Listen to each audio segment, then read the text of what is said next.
नमस्कार।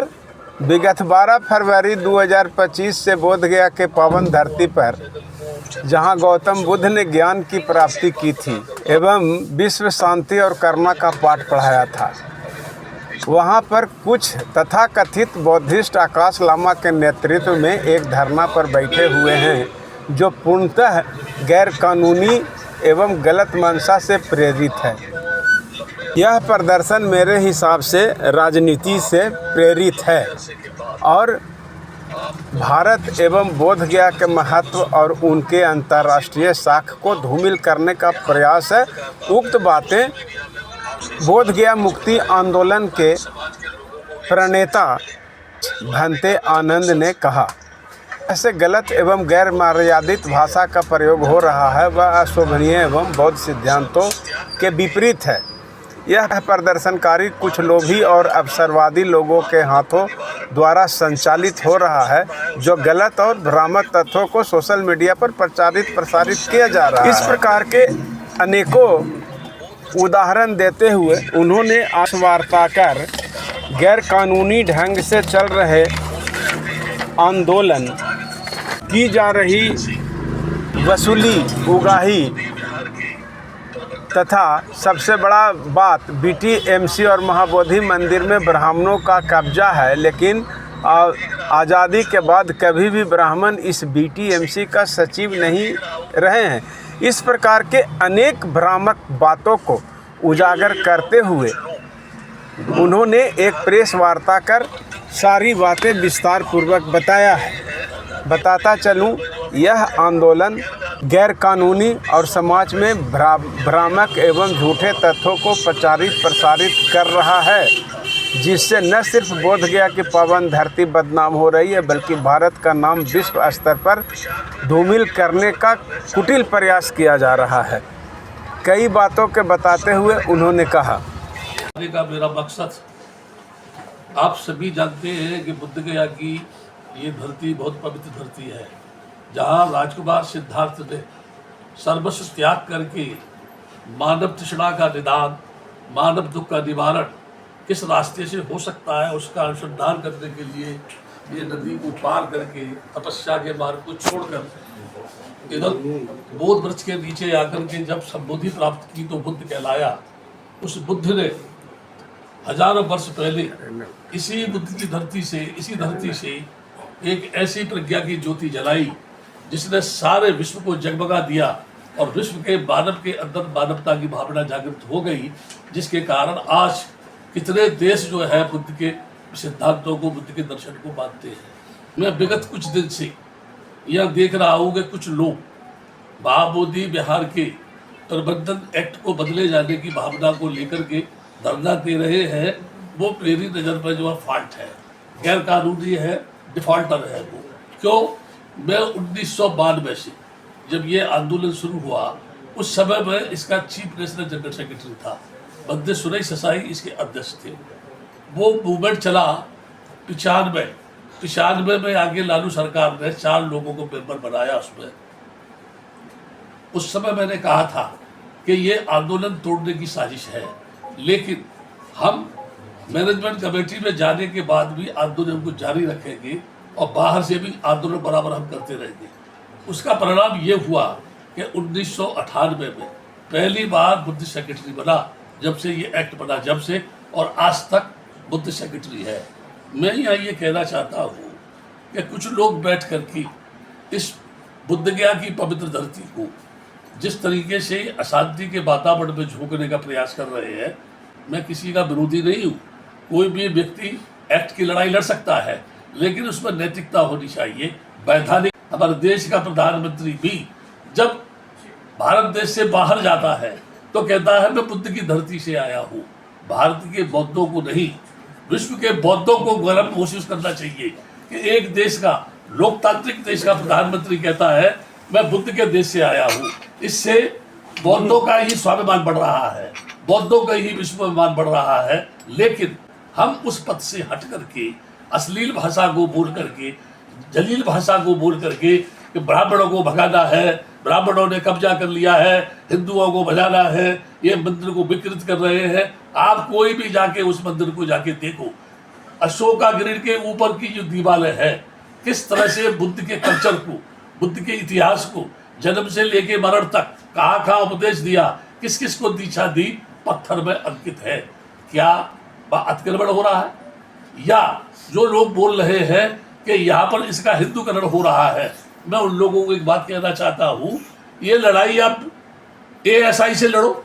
ASI का काम है कोई भी ऐतिहासिक स्थल है उसकी एडिट देख रेख करना, किसी प्रकार का उसमें कोई अमेंडमेंट नहीं होना चाहिए।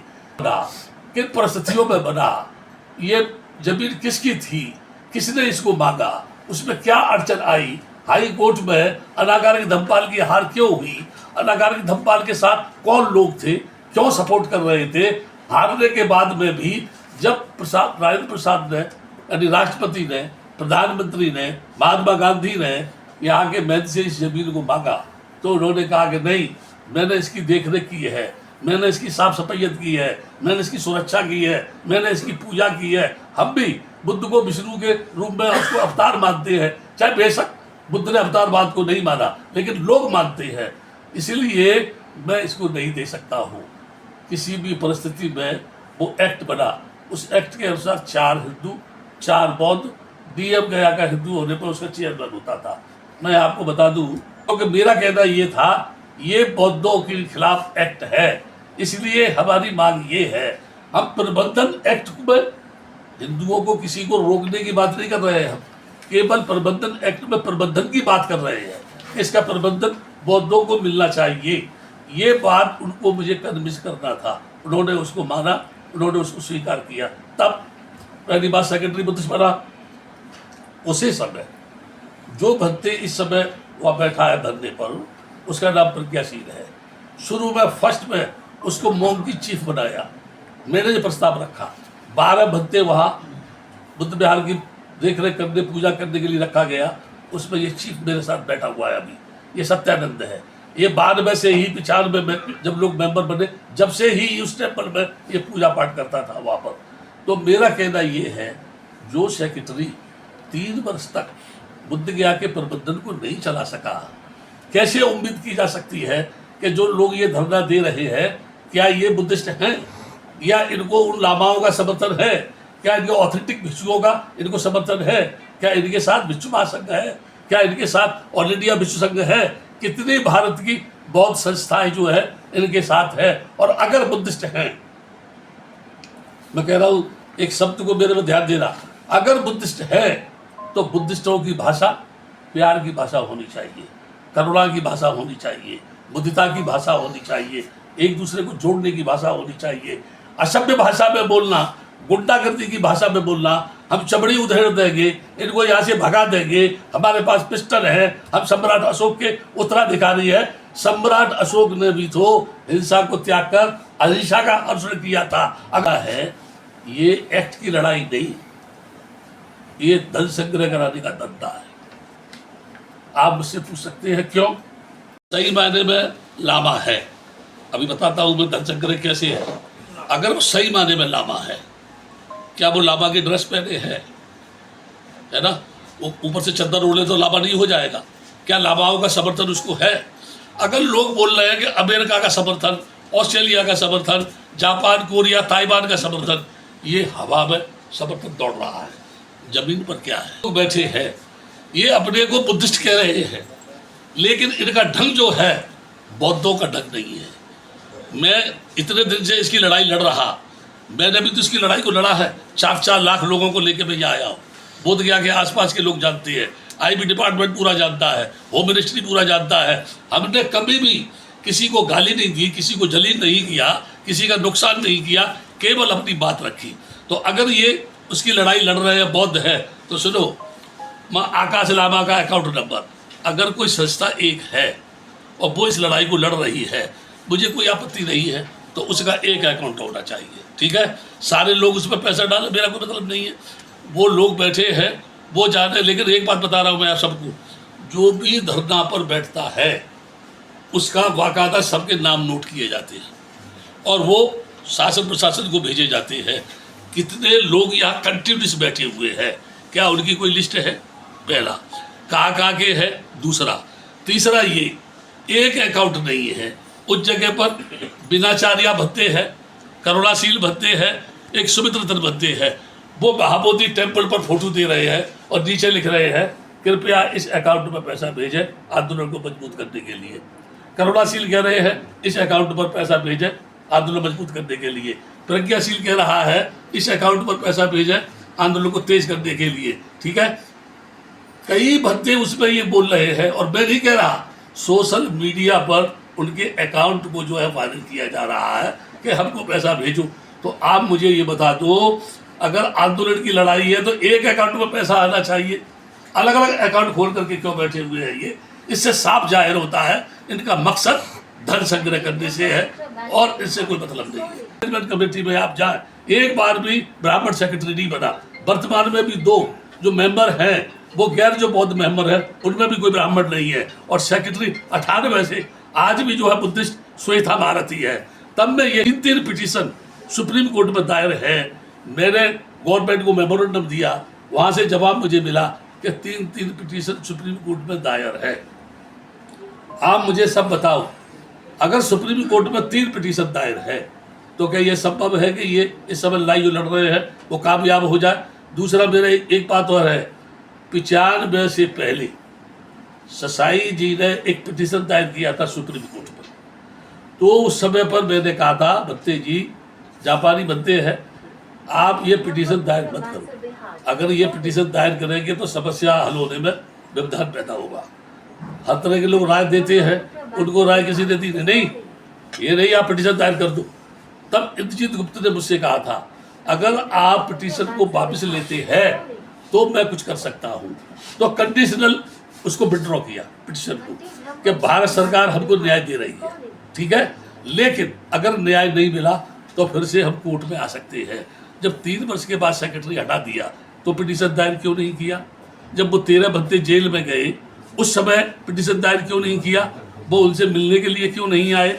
मेरा यहाँ आरोप है कि पिटीशन उस समय दायर करना चाहिए था जब इसको हटाया गया, लेकिन उस समय ये भी तैयार नहीं था। और जो प्रज्ञाशील वहाँ बैठा है उसने बुद्ध गया मुक्ति आंदोलन से इस्तीफा दिया, उसने विश्व महासंघ से सेक्रेटरी पद से इस्तीफा दिया, उसने बौद्ध बनो अभियान से इस्तीफा दिया। जब तीनों से इस्तीफा देके थाईलैंड भाग गया तो अब 24 वर्ष के बाद आकर के मुंह लेके वहाँ बैठा है क्या बुद्ध गया का एक्ट बदलना चाहिए? 24 साल पहले का मर गया था, क्या ये लावा नहीं था? क्या भारत के बौद्ध नहीं थे? क्या वो शिखंडी थे? क्या मरे हुए थे? क्या उनका जमीर नहीं था? क्या वो बौद्ध नहीं थे?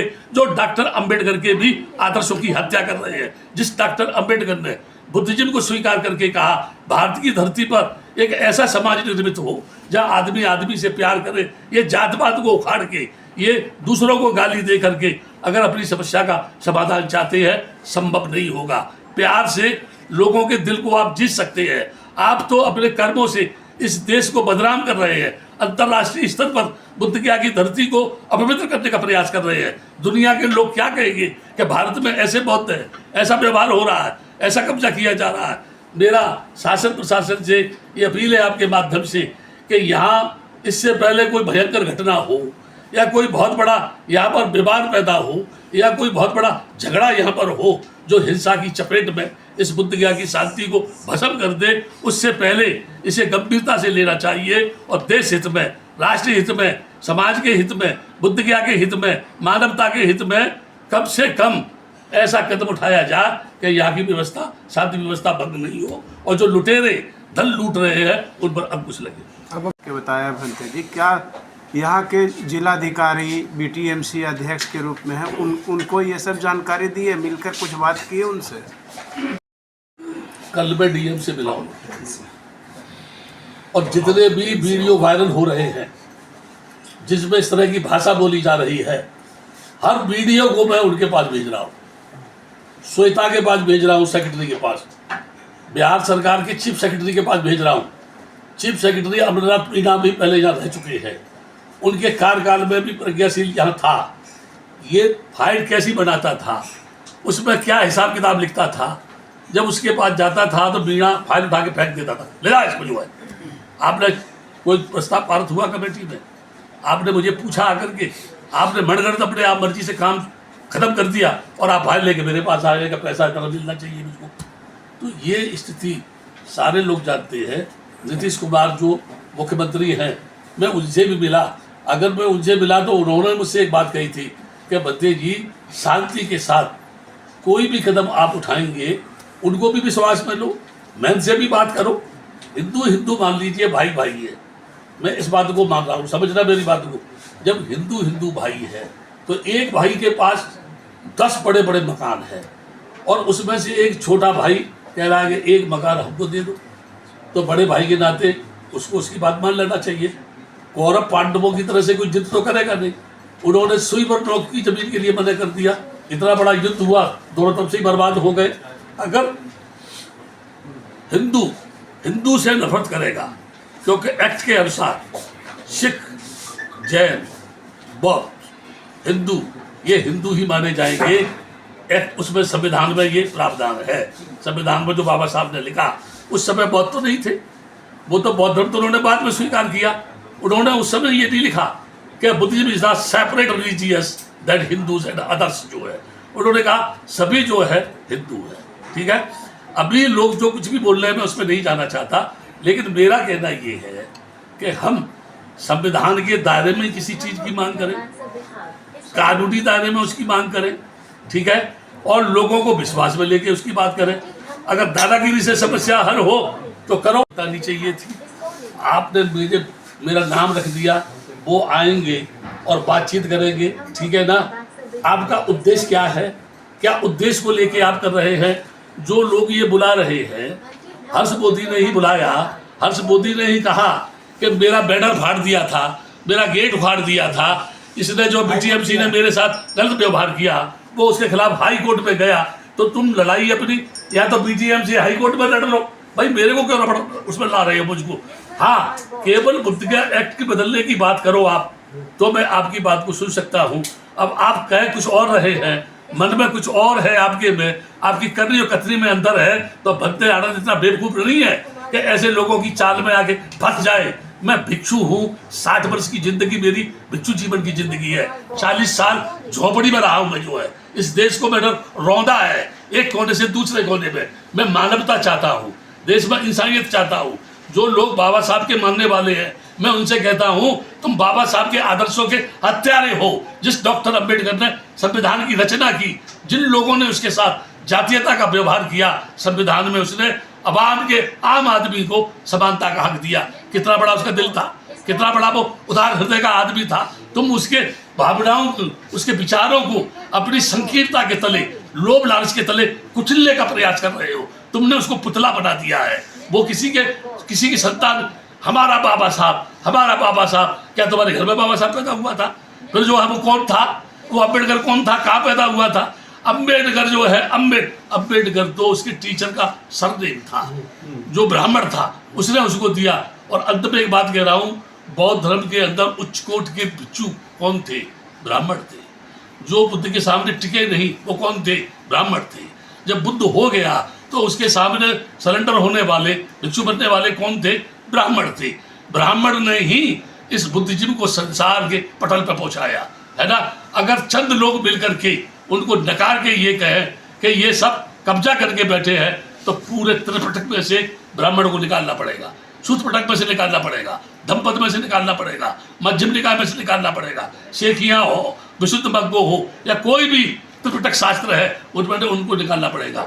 मैं ये कहूँगा, ये द्वेषपूर्ण जो भावना लेके बैठे हैं, ये बिल्कुल गैर कानूनी अशम बना देंगे। तो क्या आपको नहीं लगता कि महाबोधि मंदिर के नाम पे अलग अलग बौद्ध संगठनों द्वारा अलग अलग राजनीति और धरना प्रदर्शन आंदोलन की एक अलग मुहिम चलाई जा रही है? अरे मैं सुनो, मुझको लग नहीं रहा है, आपको भी तो लग रहा है। कोई वहाँ से समर्थन कर रहा है भारतीय बौद्ध महासभा का, वो भीम आदमी वहाँ से समर्थन कर रही है, समता सेंटर अलग कर रहा है। भारतीय बौद्ध महासभा 3 है, एक जो है प्रकाश राव की मम्मी की है, एक राजेंद्र अम्बेडकर की है, एक भीमराव अम्बेडकर की है, एक आकाश आनंद की है, एक धर्मप्रकाश भारती की है। तो मुझे बताओ, यानी फर्स्ट जो है ओरिजिनल भारती की, यानी जो महाबोधि सोसाइटी कौन सी है? ओरिजिनल, यानी जो बुद्धिस्ट सोसाइटी है भारतीय बौद्ध महासभा ऑर्डिनल कुलसी है। सभी कहते हैं ये बाबा साहब द्वारा स्थापित है। मैं ये कहता हूँ चाहे भारतीय बौद्ध महासभा हो, चाहे डॉक्टर अंबेडकर के नाम पर संस्थाएं हों, ये सभी लोग डॉक्टर अंबेडकर के नाम का ब्लैक बोर्ड लगाकर अपने ही समाज का खून चूसने का काम कर रहे हैं और डॉक्टर अंबेडकर के आदर्शों की हत्या कर रहे हैं। परिचय बताने मेरा नाम भक्ति आनंद है। मैं अखिल भारतीय बुद्ध गया महाबोधि बिहार का राष्ट्रीय अध्यक्ष हूँ 2003 से। अच्छा। इससे पहले मैं राष्ट्रीय मुख्य महासचिव था और अखिल भारतीय विश्व महासंघ का मैं राष्ट्रीय अध्यक्ष हूँ। हाँ, अच्छा।